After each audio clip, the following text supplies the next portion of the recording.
तो नमस्कार, आज की क्लास में आप सभी का स्वागत है। और आज की क्लास में हम फिर से सीखेंगे कि PYQ सीरीज किस प्रकार करनी है। ठीक है, हम 10-5 क्वेश्चन रोज करेंगे। 10-5 क्वेश्चन करने से क्या होगा, हमें मजबूती आएगी, माइंड में कॉन्फिडेंस आएगा कि चलिए हम अब इस सवाल को क्वेश्चन को कर पाएंगे। और देखिए, कोई भी एग्जाम तभी निकलेगा जब आप PYQ प्रैक्टिस बार बार करिए। और किसी भी एग्जाम को समझने का पैटर्न भी वही है। आप सोच रहे होंगे कि कोई भी एग्जाम इसी तरह निकल जाएगा, नहीं, कोई भी एग्जाम को समझने का पैटर्न ही है PYQ को जितनी बार आप किए रहेंगे उतनी बार आपको क्लियरिटी आएगी कि कौन से टॉपिक से, कौन से बुक से, किस प्रकार के PYQ पूछे जाते हैं, इससे आपको। ठीक है, तो चलिए स्टार्ट करते हैं। और एक एग्जाम्पल के लिए बात बता दूं कि जो इस साल का PYQ सीरीज आया है, ठीक है, इस साल के PYQ में आपने एक हिस्ट्री का क्वेश्चन देखा होगा जो रामपुरवा गाय के बारे में पूछा गया है। ठीक है, तो जो इसके बारे में पूछा गया ना, ये NCERT की बुक में है। ठीक, और वो सेक्शन से है जो सेक्शन को हम छोड़ देते हैं। ठीक है, तो अगर आप कक्षा 7 की NCERT पढ़े होंगे तो हिस्ट्री की, तो आपको समझ में आया होगा कि ये जो रामपुरवा गाय के बारे में पूछा गया है कि ये कौन से राज्य में था या कौन से राज्य में बनाया गया था, तो बिहार राज्य इसका आंसर आएगा। और ये कक्षा 7 के NCERT में दिया हुआ है। अब इस क्वेश्चन को सबसे पहले समझते हैं कि फसल और जलवायु, इसमें फसल की अब इस क्वेश्चन को समझते हैं। इसमें दो प्रकार की चीजें दी हुई हैं, एक फसल और दूसरी जलवायु। देखिए इस सवाल को कैसे हमें टैकल करना था। सबसे पहले दिया है कॉफी, दूसरा है पटसन, फिर है चाय, उसके बाद है गेहूं। और यहाँ पे दिया हुआ है कि कौन सी जलवायु में ये सारी फसल होती हैं, ऐसा उसका क्वेश्चन था। सबसे पहले हमें इन चारों का सही जवाब आए, ऐसा पॉसिबल नहीं है, लेकिन इन चारों में से कोई ना कोई एक का तो आएगा। उसको कैसे समझना है, उसको ऐसे समझना है कि कॉफी कौन से जलवायु में होती है, आइडिया नहीं है। पटसन कौन से जलवायु में होती है। उसके बाद आया चाय और गेहूं। चलिए कुछ नहीं समझ में आ रहा है, लेकिन इतना समझ में आ रहा है कि जो गेहूं है वो मध्यम तापमान में होता है, यानी उसके लिए न ज़्यादा बहुत ज़्यादा ठंडी चाहिए, न बहुत ज़्यादा गर्मी चाहिए, न बहुत बरसात चाहिए। उसके लिए कुछ ऐसा नहीं चाहिए, एक नॉर्मल टेम्परेचर चाहिए। तो इतना पता है कि जो गेहूं है वो नॉर्मल टेम्परेचर में होता है, गेहूं का टिक लग गया। दूसरा आया चाय। अब बताइए, जो चाय है वो सबसे ज़्यादा पहाड़ी एरिया में होता है। जब पहाड़ी एरिया में सबसे ज़्यादा होगा तो पहाड़ी एरिया का टेम्परेचर क्या होता है, पहाड़ी एरिया का टेम्परेचर कम होता है, जिसके वजह से वहाँ ठंडक बनी रहती है। तो चाय की खेती कहाँ होती है, ठंडक जलवायु में, जहाँ की जलवायु ठंडी हो। और दिया हुआ है पटसन, उसके बाद है कॉफ़ी। अब देखिए जो कॉफ़ी है उसके लिए कैसा वातावरण चाहिए, उसके लिए एक गर्म वातावरण चाहिए। ठीक, और इसके बाद बचा हुआ है अपना पटसन, और पटसन के लिए हमेशा उच्च तापमान और भारी वर्षा की जरूरत पड़ती है। तो इस तरह क्वेश्चन को इसको देखना था और समझना था। अब आइए दूसरे क्वेश्चन की तरफ बढ़ते हैं। इन सभी क्लास में सबसे ज़्यादा हम क्वेश्चन करेंगे PYQ का, जो 2026 में आया हुआ है उससे रिलेटेड। और हम कोशिश करेंगे कि ज़्यादा से ज़्यादा PYQ करें, उसकी प्रैक्टिस करें, उसे करने का अप्रोच भी सीखें साथ में, ताकि हमें ये पता चले जब कभी क्वेश्चन ऐसा कुछ आ जाए जिससे जो हमसे ना बन पाए तो भी वो क्वेश्चन हम कर पाए। तो अब तीसरे सवाल की ओर बढ़ते हैं और तीसरे सवाल के बारे में समझते हैं कि क्या दिया हुआ है। विश्व के बृहद विश्व समाज बनाने में संचार के किस माध्यम की अति महत्वपूर्ण भूमिका की। तो किसका महत्वपूर्ण भूमिका है विश्व में संचार के माध्यम में। संचार का मतलब होता है कम्युनिकेशन के माध्यम में। तो हमें ये बताइए कि इसका राइट आंसर क्या होगा। सबसे पहले स्टार्ट करते हैं कि कबूतरों के माध्यम, क्या कबूतरों के माध्यम से हमें संचार की सेवा सबसे ज़्यादा दूर तक फैली है। अब वो पुराना जमाना थोड़ी है कि कबूतर जा जा चिट्ठी दे आ, ऐसा तो है नहीं। तो ये वाला तो जमाना चला गया भाई, ये पूरे देश को कैसे जोड़ पाएगा।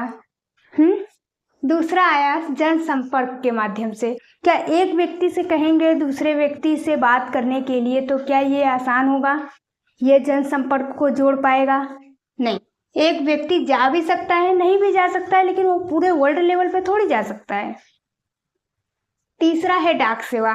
डाक सेवा सिर्फ अपने एरिया तक ही रहता है। ऐसा थोड़ी है कि डाक सेवा पूरे पूरे देश को एकजुट कर लेगा, एक में मिला लेगा, तो ये भी गया।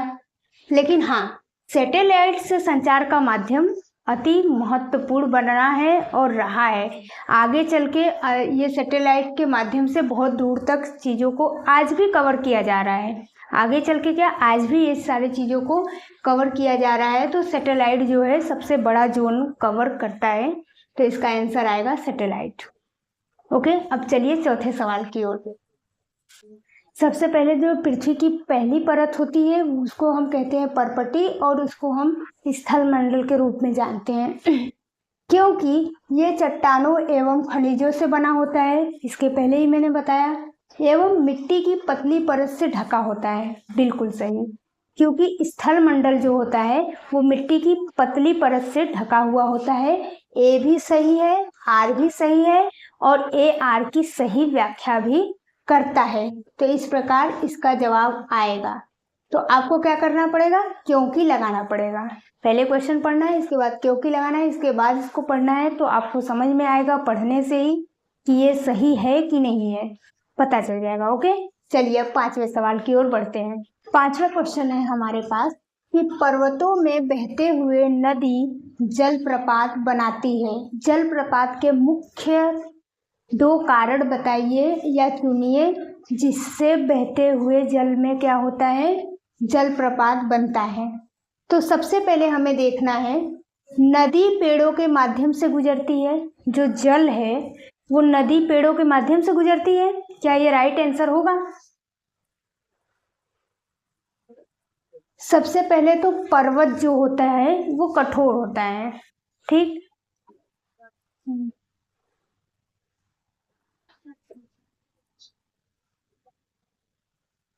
इस क्वेश्चन को एक एग्जाम्पल के माध्यम से समझते हैं। जैसे मान लीजिए एक पहाड़ है।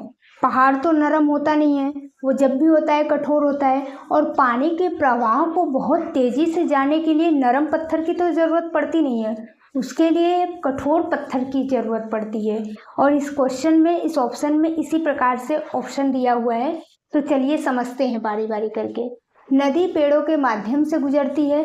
क्या पर्वतों का जो पहाड़ है का जो पानी होता है वो नदी और पर्वतों के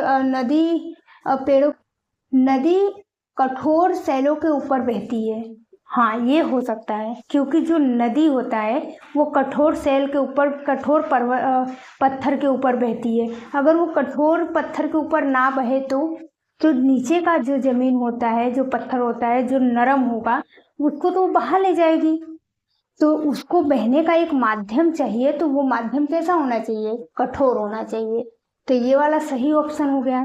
तीसरा आया, नदी नर्म सैलों से गुजरती है। नदी नर्म सैलों से अगर गुजरेगी तो जलप्रपात नहीं बना पाएगी, बल्कि उसे मिला लेगी अपने आप में। चौथा दिया हुआ है, नदी खड़ी ढाल वाली घाटी से गुजरती है। हाँ, जलप्रपात बनने के लिए ऐसी घाटी वाली हमारे पास वो होना चाहिए जिससे कि जल डायरेक्ट नीचे गिरे, ठीक है, ढाल नुमा होना चाहिए, तो उसे ही हम जलप्रपात कहते हैं। तो ये वाला ऑप्शन तो सही हो गया कि नदी खड़ी ढाल वाली घाटी का होना चाहिए। तो इस हिसाब से आंसर आया बी और डी। तो चलिए आज के लिए इतना ही। नेक्स्ट क्लास में मिलेंगे, फिर हम एक नए सीरीज को स्टार्ट करेंगे और PYQ को आगे के रूप में बढ़ेंगे, ठीक। तो इसके लिए सबसे पहले तो मैं आपको बता दूं कि अगर आपको चलिए आज के लिए इतना ही। आगे की क्लास में हम फिर PYQ क्वेश्चन को करेंगे और समझेंगे, एक्सप्लेन भी समझेंगे, उसको किस प्रकार करते हैं ये सारा चीज़ भी समझेंगे। तो मैं आपको सबसे पहले ये पूछ लूँ कि आप सभी को क्लास कैसा लग रहा है, क्या समझ में आ रहा है, किस प्रकार समझ में आ रहा है, उस सारे चीज़ों को आप मुझे बताइए। आप मुझे कमेंट नहीं करेंगे तो मुझे कैसे पता चलेगा कि मैं किस प्रकार पढ़ाती हूँ या आपको कैसा समझ में आता है। तो आप मुझे बताएंगे नहीं तो मैं कैसे जानूंगी? तो आप मुझे कमेंट कीजिए। ओके, तो कमेंट करेंगे तो मुझे पता चलेगा। और देखिए, कंसिस्टेंट रहिए, थोड़ा थोड़ा ही सही, लेकिन रेगुलर करिए। तो रेगुलर करने से काम क्या होता है, आसान होता है। ओके, चलिए आज के लिए इतना, धन्यवाद।